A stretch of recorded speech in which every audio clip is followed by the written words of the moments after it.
देखो नेक्स्ट जो डिस्कशन है ना अपना, that is regarding the radio activity.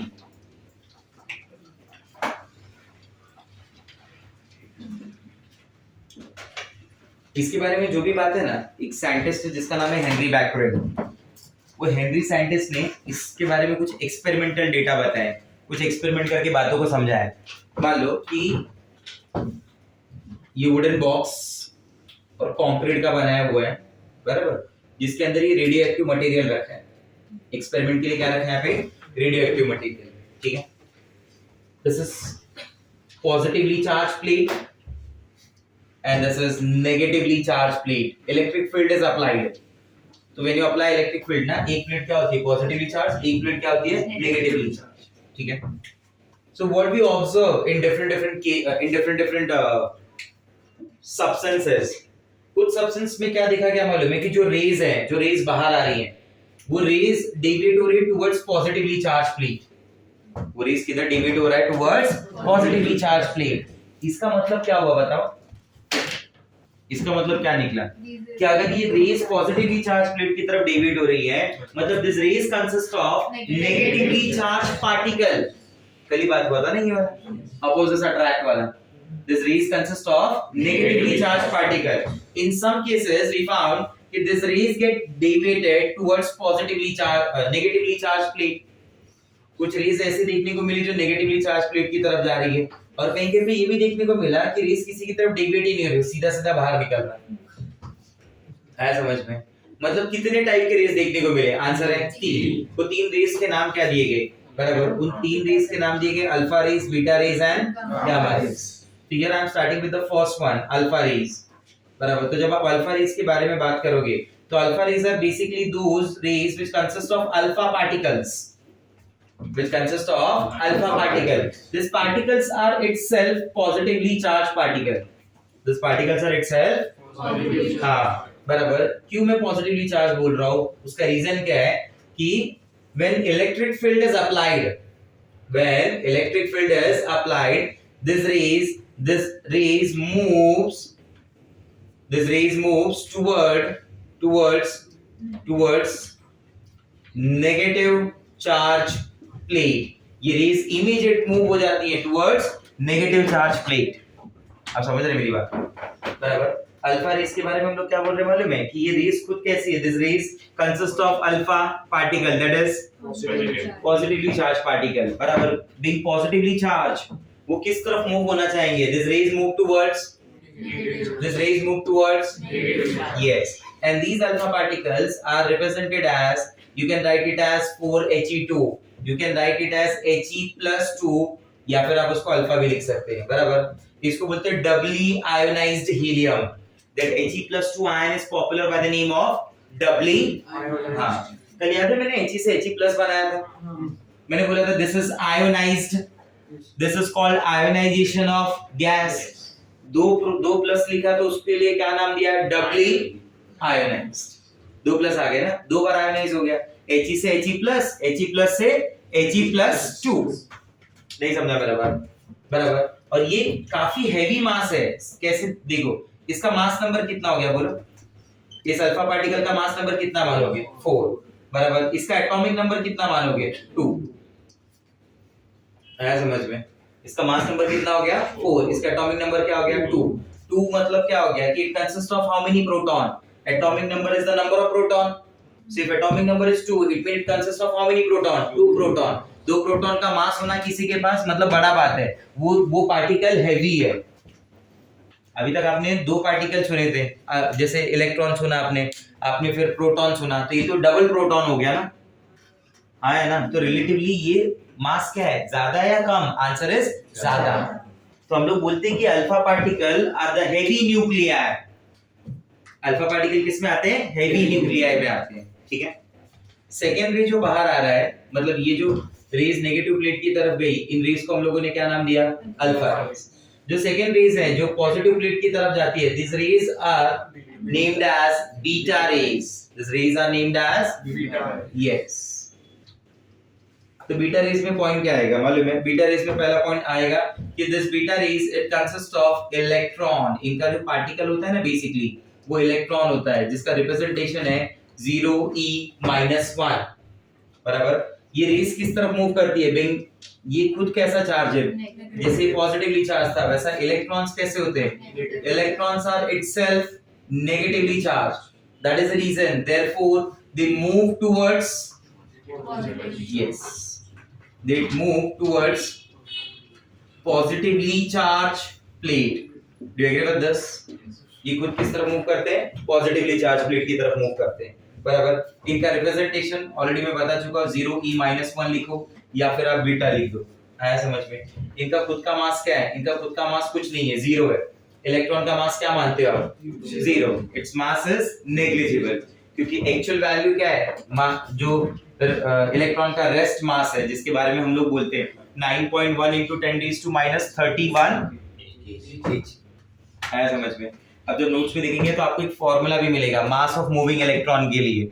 Mass of rest electron divide by 1 minus under root of v upon c, under root v upon c, where v is velocity of electron and c is the speed of light बराबर। हम लोग जो मानते हैं उसमें हम ऐसा मानते हैं कि that velocity of electron is always less than the speed of light, आया समझ में। v इक्वल टू e मानना मतलब क्या हो गया कि मास इनफाइनाइट हो जाएगा, मैथमेटिक्स मैथ्स वाले आप बराबर। और v को ग्रेटर देन e मानना तो इमेजिनरी हो जाएगा, ऐसा एग्जिस्टेंस ही नहीं हो सकता है कि इलेक्ट्रॉन इतनी ज्यादा स्पीड से घूमे कि वो स्पीड किससे ज्यादा हो? स्पीड ऑफ लाइट, वो पॉसिबल नहीं है, ये बात याद रखिए। तो ये जो अल्फा रेज बीटा रेज है ना, इनका भी स्पीड लाइट की स्पीड से कम ही होता है, आया समझ में। इनका भी स्पीड लाइट की स्पीड से क्या है? कम। तीसरा जो रेज है हमारे पास, अच्छा इसका मास क्या मान रहे हैं हम लोग? 0, और इसका चार्ज क्या मान रहे हैं? -। Third one is gamma rays या गामा रेज, जो भी आप बोलते हो, ठीक है, आपके ऊपर है। तो ये जो रेज है ना, ये this are the high energized rays. इन रेस के अंदर कुछ नहीं है, सिर्फ एनर्जी है बराबर। तो उससे क्या होगा सर? उससे ना एटम का एनर्जी बाहर जाएगा। अगर एटम का एनर्जी बाहर जाएगा तो उसका स्टेबिलिटी बढ़ेगा। Your energy is always inversely proportional to stability. If you have money, if you have power, तो अगर किसी का गलती से आपको धक्का भी लग जाएगा ना, तो आप तुरंत एग्रेशन में आ जाएंगे, तुरंत आपकी टोन एरोगेंट हो जाएगी। रीजन यही है। ऐसा नहीं कि आप उसको मार लेंगे, आपको पता है मेरे पास पैसा है, मेरे पास पावर है, समझा? समझा नहीं समझा? दूसरा वही जिसके पास कोई पैसा नहीं है, पावर नहीं है, कुछ नहीं है, आया समझ में, बॉडी से भी वीक है वो, मतलब उसके पास एनर्जी नहीं, उसको धक्का भी लगा तो बोला अरे सॉरी भाई, वो खुद से सॉरी बोल देगा, गलती से लग गया।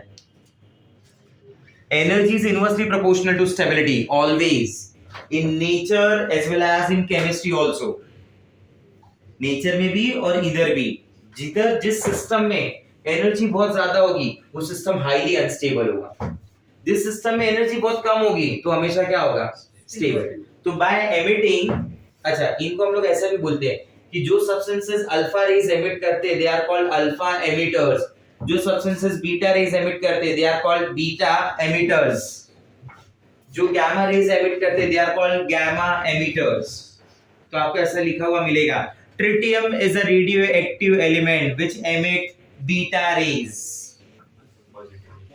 मतलब वो इलेक्ट्रॉन्स को एमिट करता है, समझ रहे मेरी बात को? ऐसा। तो गामा रेज के बारे में जब बात करते हैं ना हम लोग, तो गामा रेज में हम लोग ऐसे बोलते हैं कि this raise travel with the speed of light, this raise travel with the speed of light. तीनों में याद रखने के लिए मैंने ऐसे याद रख लिया कि इन गैस के पास, इन गैस बोल दिया सर, इन रेज के पास कोई मास नहीं है, तो जिसका मास नहीं वो फटाफट भागेगा ना, जो जा रहा है वो धीरे धीरे भागेगा,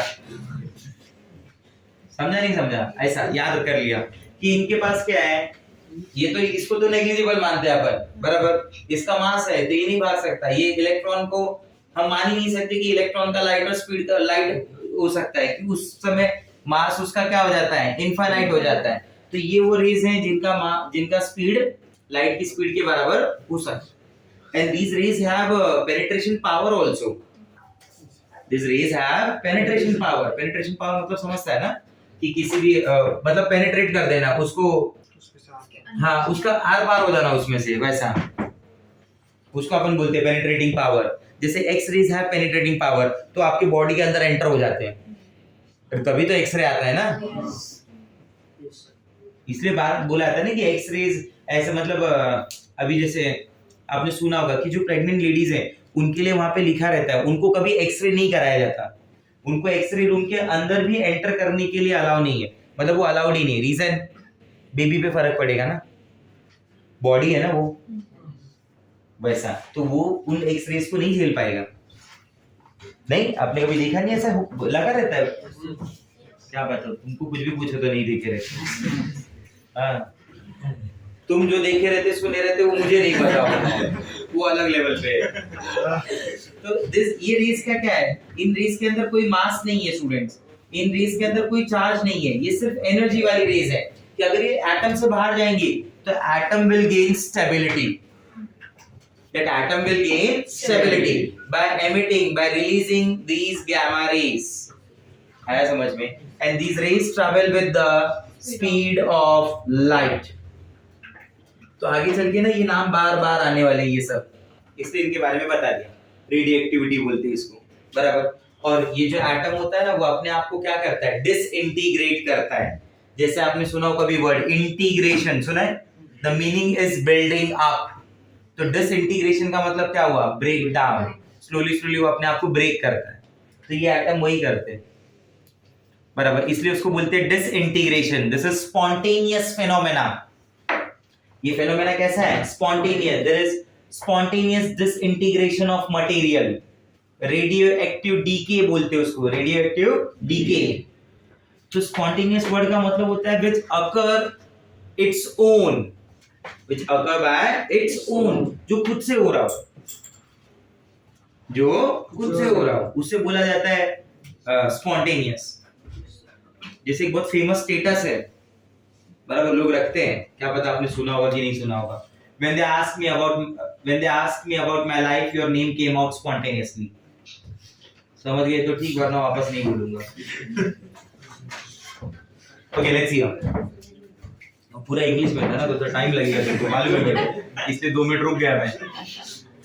हाँ, फिर 4 दिन 4 वर्ड रहे, फिर कलेक्ट करके ब्रेक में पूरा सेंटेंस बनाया जाएगा, क्या बोला था सर ने। कुछ लोग वीडियो उसके लिए देखेंगे, देखना इसके व्यूज ज्यादा रहेंगे, तो पूरी लाइन क्या थी अगले दिन रख लूंगा। समझा, मास चार्ज के बारे में आया समझ में ये सब बातें। अब जो अपना बातचीत है ना, अब सब कुछ पता चल गया है मुझे कि एटम के अंदर प्रोटॉन है, एटम के अंदर इलेक्ट्रॉन है, एटम के अंदर न्यूट्रॉन है। ये 3 के अलावा और कौन है उससे तुम्हें कोई मतलब नहीं है, वो तुम्हारे सिलेबस का पार्ट नहीं है।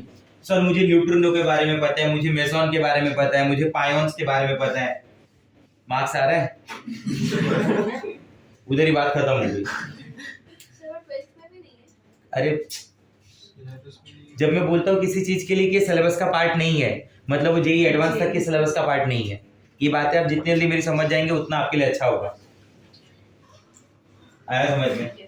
अगर ऐसा कुछ रहेगा तो मैं बताऊंगा कि अपन अभी नहीं कर रहे। जैसे सॉल्यूशन में मैंने 5 और 6 टाइप लिखा के छोड़ दी, फिर मैंने बोला ये आगे के चैप्टर में, आगे के पार्ट में आएगा, तो वो मैं आपको क्लियर बताऊंगा, ठीक है? क्योंकि स्टूडेंट भले पढ़े ना पढ़े, बट उसको सब बता दो, हमको नहीं भी है फिर भी बता दो, फीस भरा है वसूल होना चाहिए। आप बोलते रहो बस, तो वो वाली क्राइटेरिया में नहीं।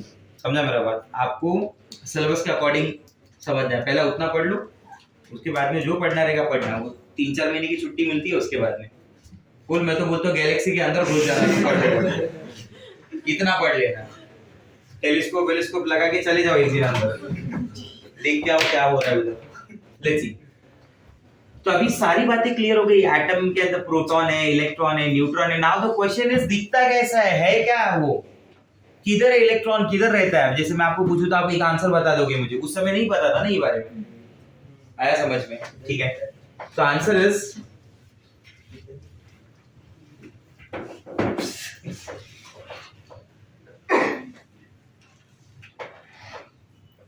एक तो ना तुम्हारे तारे गर्दिश में इस समय, और उसमें भी तुम अपने आप को जोखिम में डाल रहे हैं।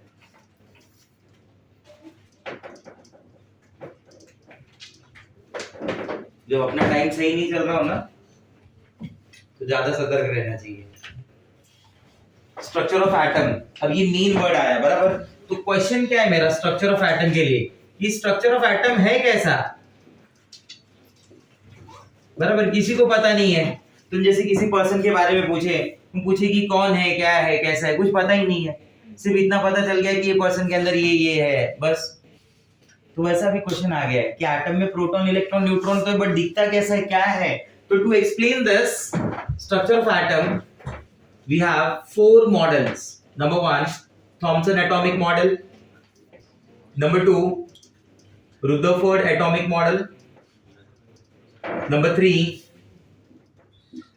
Niels Bohr atomic model, number 4 wave mechanical model, which is also popular by the name of quantum mechanical model, which is also popular by the name of wave mechanical model और quantum mechanical model, ऐसे नाम से popular है ये। तो अपना जो discussion है ना, सबसे पहला वो थॉमसन एटॉमिक मॉडल के बारे में हो रहा है, बराबर, जिसमें कोई एक्सपेरिमेंट नहीं है, कुछ नहीं है, सिर्फ बातें बोली गई है, लोगों ने सुनी। After the discovery of electron and proton, लोगों ने पूछा कि से सर जे थॉमसन को, सर आपको तो इतना कुछ पता है, आपने इलेक्ट्रॉन डिस्कवर किया, तो आपके अकॉर्डिंगली क्या लगता है कि एटम का स्ट्रक्चर क्या होगा? आया समझ में? तो उसने लॉजिकली कुछ बातें बोली कि जैसे देखो कि नेचर में, ये भी नेचर का ही बनाया हुआ है, तो नेचर में जो चीजें हैं, ज्यादातर वो चीजें अपने आप को स्टेबल रखने के लिए अपना शेप स्फेरिकल रखते हैं। उसने बोला सन हो गया, मून हो गया, अर्थ हो गया, थोड़े चेंजेस हैं, बट वो ट्राई क्या करते हैं, वाटर ड्रॉप जब नीचे आती है तो क्या ट्राई करती है, अपने आप को स्फेरिकल करने की। रीजन, हाँ, उसका मेन रीजन ये है कि अगर शेप स्फेरिकल होगा तो they will have minimum potential energy, and if there is minimum potential energy so there will be maximum stability. Potential energy is always inversely proportional to stability. जब मैं बार बार जो word बोलता हूँ ना एनर्जी, वो आपकी पोटेंशियल एनर्जी है, जो आपकी स्टोर्ड एनर्जी है, जो आपको लगता है मैं बहुत पावरफुल है, वो वही है। तो that is always inversely proportional to what? Stability. आप समझ पा रहे मेरे वर्ड्स को, मैं क्या बोल रहा हूँ? से समथिंग, यस और नो गाइस? क्लियर हो रहा है? Try to understand logic. उसने बोला एटम भी ना स्फेरिकल ही होगा, एटम भी स्फेरिकल ही होगा, इन विच proton and electrons are uniformly distributed. Proton and electrons are uniformly distributed. और उसने उसमें वाटरमेलन का एग्जांपल दिया कि जितना भी पार्ट है उसमें देखो, ये रेड वाले को पॉजिटिव मानो और सीड को इलेक्ट्रॉन मानो। समझ रहे मेरी बात? बोला ये स्ट्रक्चर होगा, ये क्या होगा? स्ट्रक्चर। इसलिए इसे वाटरमेलन मॉडल भी बोलते हैं। This Thomson's atomic model is also popular by the name of watermelon model. वो प्लम सुना है नाम स्कूल में? नहीं सुना है? वो भी इसी मॉडल का नाम है। हाइड्रोजन का मॉडल बताया गया, बोला कि देखो अगर एक चेरी रख दिया आपने तो ये एक इलेक्ट्रॉन हो गया और ये प्रोटॉन पार्ट है। समझा? जो स्टडीज बोलती हैं कि till that time nucleus and neutron ऐसा कुछ वर्ड नहीं था अपने पास, न्यूक्लियस एंड न्यूट्रॉन ऐसा वर्ड नहीं था। आप समझ रहे मेरी बातों को?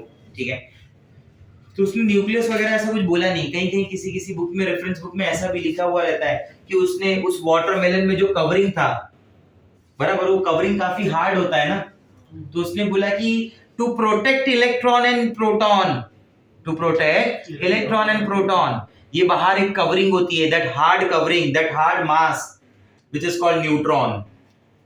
बराबर, ठीक है, तो उससे कोई फर्क नहीं पड़ता अपने को, न थियरी को कोई फर्क पड़ता है कि उसने ऐसा बोला था या नहीं बोला था। ठीक है, आप समझे मेरी बात? रेफरेंस बुक में भी थोड़े बहुत उनके आपस में कॉन्फ्लिक्ट रहते ही रहते, कॉन्ट्रैक्ट रहते ही रहते, हर एक जगह किसी के हिसाब से ऐसा है। अब वो थॉमसन ही बता पाएगा उसने बोला था या नहीं बोला था। अब थॉमसन तो है ही नहीं और उस समय वीडियो तो निकाला नहीं था, वरना प्रूव हो जाता था कि बोला था या नहीं बोला था, है कि नहीं? अब तो क्या, तुमने व्हाट्सएप पे बोला था उसका भी प्रूफ रहता है कि नहीं? संडे को घूमने को जाएंगे, ऐसा बोला था मेरे को ना, वो भी प्रूफ रहता है कि नहीं? अब तो दूसरा मैसेज डिलीट कर दिया तो नए वाले में व्हाट्सएप बिजनेस में देखते हैं कि क्या मैसेज भेज के मेरे को डिलीट कर दिया, कहीं कुछ वो तो नहीं भेजा था। 2-3 लोगों पे तो लाइफ में कभी भरोसा नहीं करने का, जो व्हाट्सएप बिजनेस रखते हैं, दूसरा जो व्हाट्सएप में वो अपना ब्लू टिक ऑफ रखते हैं, हाँ, और तीसरा जो लास्ट सीन ऑफ रखते हैं। ये इनकी अलग ही कांड चलते रहते हैं कुछ लाइफ में, इसलिए बचने के लिए लोगों से ये सब करते हैं। तुम में से तो कोई नहीं है ना ये सब का?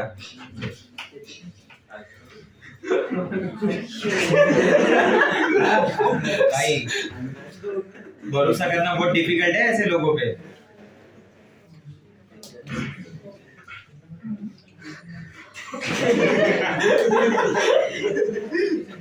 Okay, let's see. Yes. Back to discussion. So now you realize Thomson ने क्या चीजें कैसे बोलनी चाहिए। तो मतलब इसने क्या क्या समझा दिया कि स्फेरिकल होता है और इधर equal number of proton neutron है जो एक दूसरे को क्या कर रहे हैं, टोटली न्यूट्रलाइज कर रहे हैं, ऐसा सब इसने बोल दिया। ठीक है, ये बातें ही खत्म होगी थॉमसन एटॉमिक मॉडल के बारे में। इतना ही सब कुछ लिखा हुआ रहेगा नोट्स में, आप वो रीड कर लेना। सेकंड जो है वो रदरफोर्ड एटॉमिक मॉडल है। इसके पास एक्सपेरिमेंट है, जैसे मैंने इधर बोला ना कि there is no experiment, there is no experimental evidences for all this. ये स्टेटमेंट बोली गई है। एक बुक तो ऐसा भी बोलता है कि वाटरमेलन खा रहा था तो उसको पूछा गया तो उसने ऐसे बता दिया, बोला ये लो। सीरियसली ऐसा भी हुआ, इसलिए उसने उसमें नाम दिया कि this Thomson atomic model is also called as watermelon model.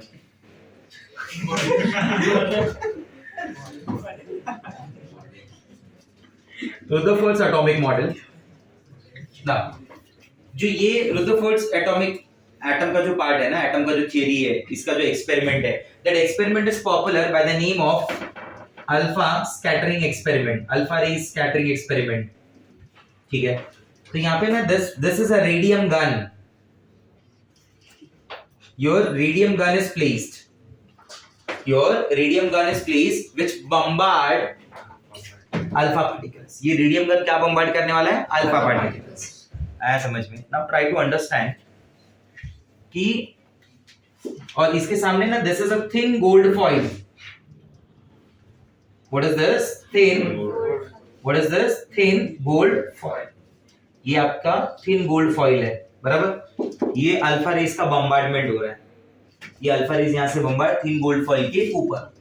ठीक है, और ये रेस आ रही है या नहीं आ रही, अल्फा पार्टिकल आ रहे हैं, किधर है, क्या है, वो सब देखने के लिए एक ZN स्क्रीन भी लगाया गया है, जिंक सल्फाइड स्क्रीन। बिकॉज ये सब रेस कैसे होती है मालूम है? When this rays strike on such kind of material, they produce glow. They produce glow. वो ना ग्लो प्रोड्यूस करते हैं, वो एक फ्लोरोसेंट वाला पॉइंट कि इन जनरल उस ग्लो और इन सब चीजों को क्या बुलाता है? फ्लोरोसेंट। अब जब यहां से ऐसा बहुत सारे अल्फा रेज, अल्फा पार्टिकल्स को बम्बार्ड किया गया ना, तो ऑब्जर्वेशन क्या है? मैं उस ऑब्जर्वेशन को आपको ऐसे समझाता हूं कि these are the gold particles, students, these are the gold particles। ये अंदर ना गोल्ड पार्टिकल्स होंगे ऐसे बहुत सारे। ठीक है, तो ऐसा ऑब्जर्वेशन आ रहा है कि यहां से ये अल्फा रेज आई, बराबर, ये अल्फा रेज ऐसे चली गई, बराबर। Most of the alpha particle remain undeviated। I repeat, most of the alpha particle remain undeviated। बहुत सारे अल्फा पार्टिकल के पाथ में कोई चेंज ही नहीं आया।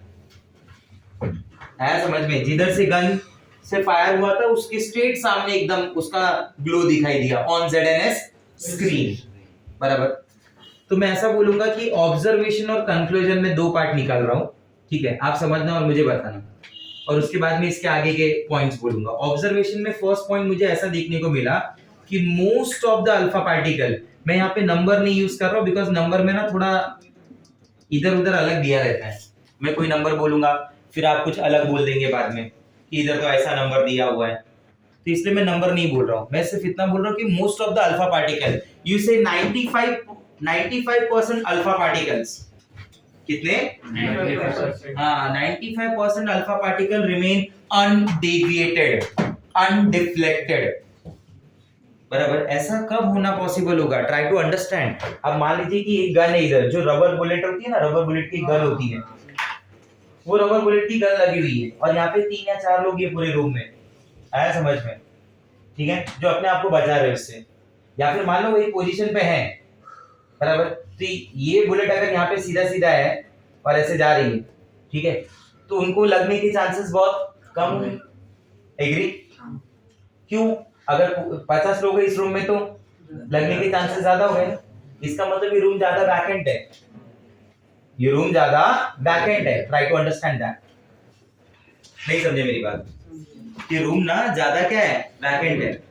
तो अगर most of the particle remains undeviated, it means that maximum part or most of the part of atom is vacant। उसका बहुत सारा वॉल्यूम जो है वो वॉल्यूम में कुछ प्रेजेंट नहीं है। समझा मेरा बात? ठीक है। तो there is lot of you can say there is lot of empty space, there is lot of empty space present in that is the conclusion number 1। बराबर। सेकेंड कंक्लूजन में क्या सुनने को मिला मालूम है कि ये अल्फा पार्टिकल ना कुछ ऐसे भी हैं जो एक सर्टेन पाथ से डेविएट हो रहे हैं। बराबर, अपने पाथ से देखो, जैसे ये तो अनडिफ्लेक्टेड गए ना, कुछ ऐसे भी देखने को मिले। मालूम है कि ये इधर से गया, इधर से गया, इधर से गया, इधर, और इधर से ऐसा चला गया। उसका ग्लो स्क्रीन पे इधर दिख रहा है।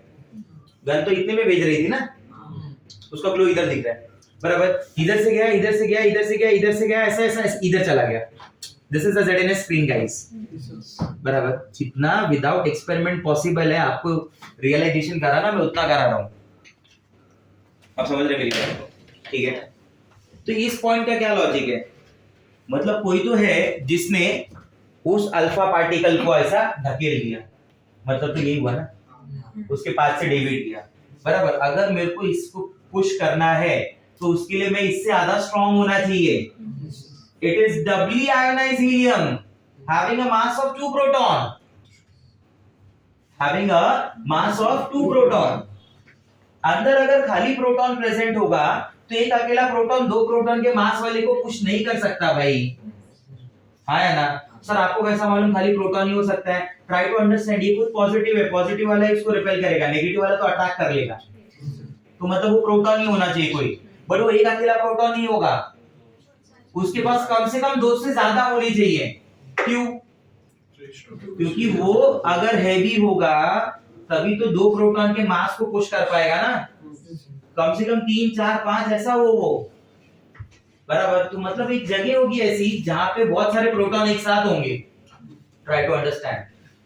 And in third case what we realize, third वाले में इधर तो मैं वर्ड दे देता हूं, few alpha particle gets deviated by a certain angle, whereas very few alpha particle gets deviated by an angle of 180 degree.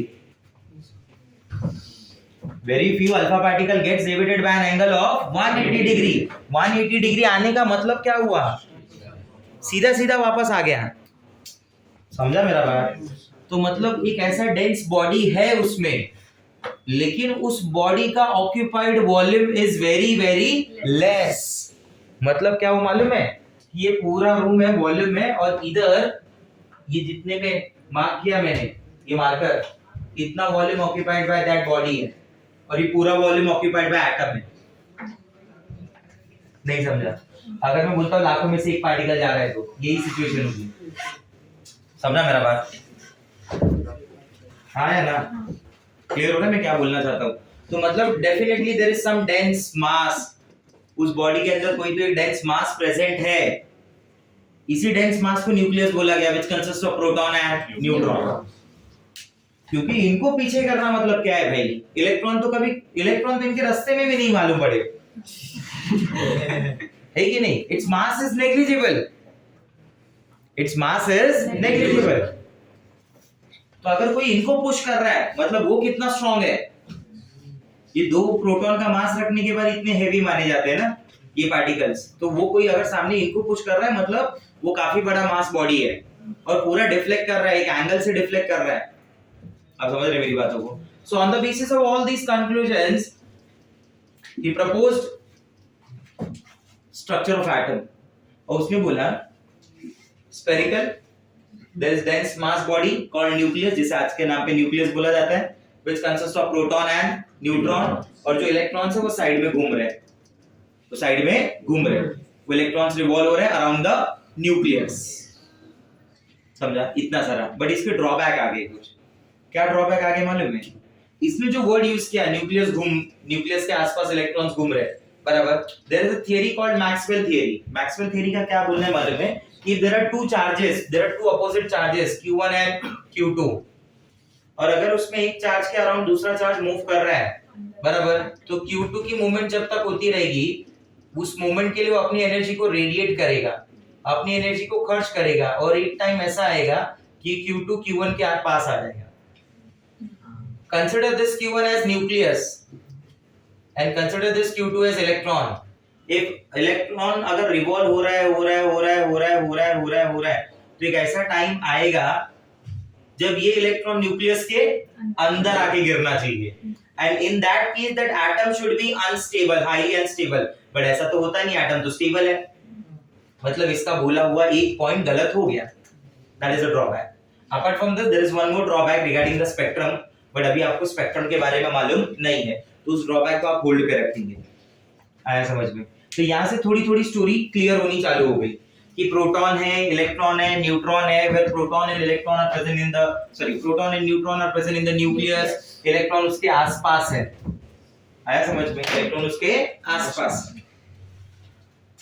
So here we are going to discuss regarding the few atomic terms जो आपने सुने. क्या आपने atomic term में representation सुना है? A X Z लिखते हैं अपन. A is mass number, Z is atomic number, X is symbol. Upper number minus lower number will give you the number of neutrons. अगर याद होगा तो. This atomic number एक term है जो बार बार हम लोग use करते हैं, atomic number. This atomic number was discovered by scientist Moseley, Henry Moseley.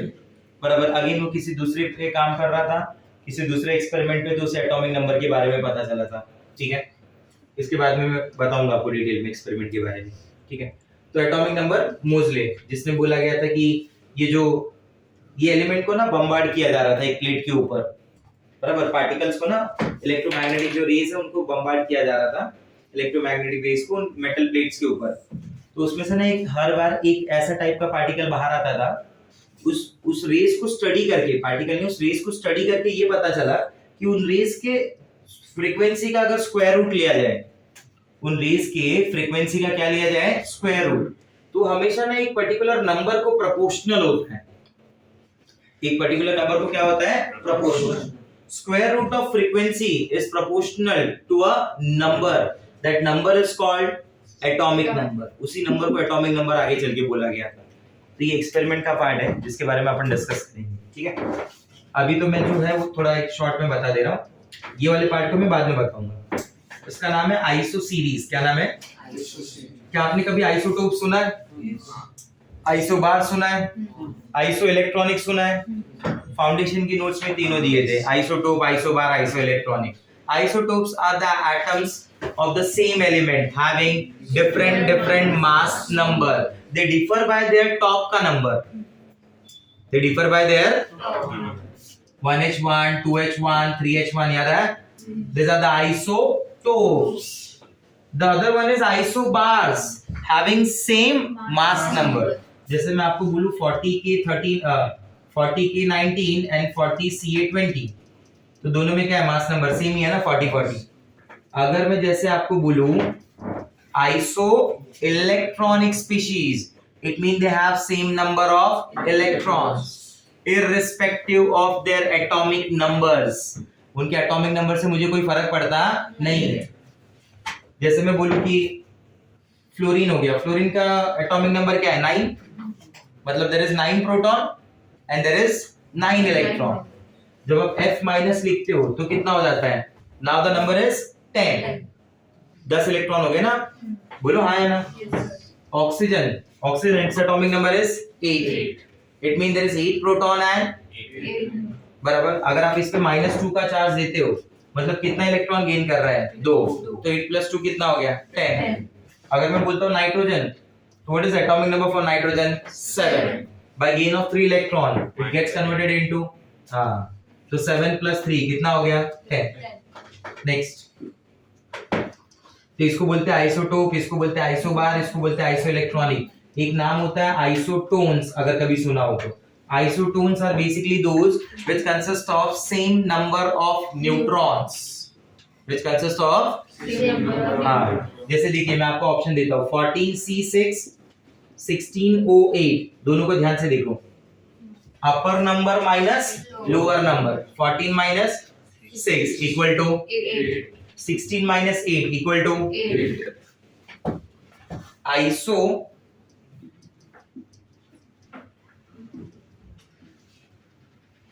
isodiaphers बराबर। इनमें क्या बोला था मालूम है कि they have equal number of a minus 2z। What they have equal number of a minus 2z।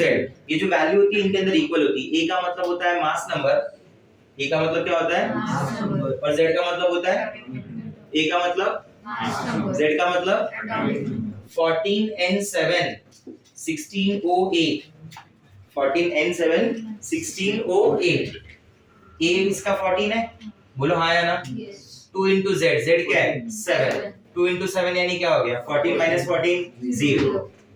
इसका ये कितना है 16, इसका z कितना है 8, 2 into 8 16, 16 minus 16 दोनों के अंदर सेम नंबर आया नहीं आया, बराबर। आइसो सीरीज का एक आखिरी पार्ट होता है जिसका नाम होता है iso asters which consist of same number of atom। उनके अंदर सेम नंबर ऑफ एटम होंगे और साथ साथ में सेम नंबर ऑफ इलेक्ट्रॉन भी होंगे। Example N2 and CO। N2 and CO। Nitrogen के पास खुद का कितना इलेक्ट्रॉन होता है 7, एटम कितने उसके पास 2, 7 into 2 14। कार्बन का खुद का इलेक्ट्रॉन कितना होता है 6, ऑक्सीजन का खुद का कितना होता है 8, 6 + 8 14। ये भी 14 है, ये भी 14 है। आया समझ में? तो N2 एंड CO। दूसरा एक और एग्जांपल बोलता हूं, N2O and CO2। This is popular by the name of nitrous oxide. This is popular by the name of nitrous oxide N2O। Nitrogen कितने एटम है 2, ऑक्सीजन कितना एटम है 1, टोटल 3, कार्बन 1 ऑक्सीजन 2, टोटल 3। उनके number of atom भी same है और उनके पास 22 electron भी होते हैं। आया समझ में? ठीक है, तो इन सब का सेकंड पीडीएफ है, वो मैं आपको शेयर कर रहा हूं अभी। आया समझ में? आप घर पे एक बार रिवाइज कर लेना, ठीक है। आपको कॉपी करना है कॉपी भी कर सकते हैं और फोटो लेके जाने तो भी जा सकते हैं, क्योंकि थियरी पार्ट है ना, इसमें कुछ अलग नहीं है। ओके,